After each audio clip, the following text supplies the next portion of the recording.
a head start, yeah. Length every the probably result of fear.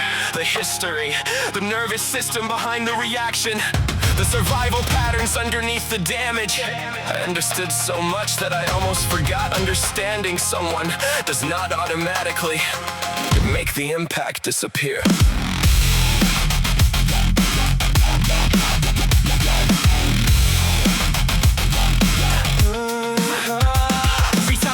Surface, you arrive carrying context. A child with a past relationship, stress, anxiety, passion triggers exhaustion. And all of it was real, that's what made this difficult. Because I could see the origin of the behavior while still bleeding from the result of it. Somewhere along the way, empathy stopped becoming connection and started becoming permission.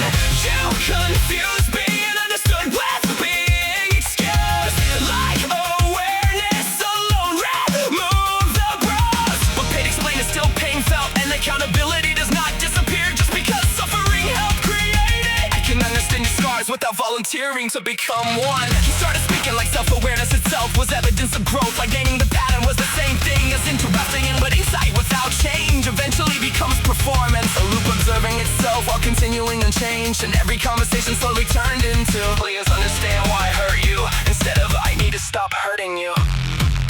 Do you know how exhausting it is to constantly hold compassion while your own experience keeps getting deferred?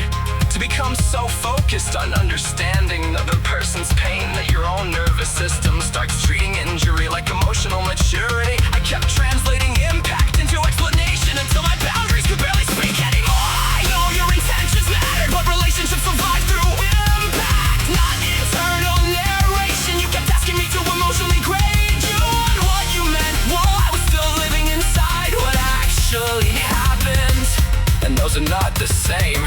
Reality. Sometimes trauma does not make people gentler.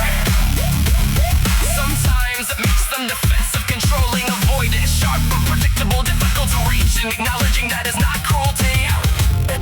It is honesty. Because if understanding automatically erased accountability, then nobody would ever have to change. They would only need a convincing explanation. And maybe that is the real fear, that someone can fully understand why you became this way, still tell you it cannot continue. You confuse being understood with being excused. Empathy without limits eventually becomes self-erasure. I get no compassion for the wounded parts of you without sacrificing the wounded parts of me. That was the line I finally had to learn. Some people do not want understanding.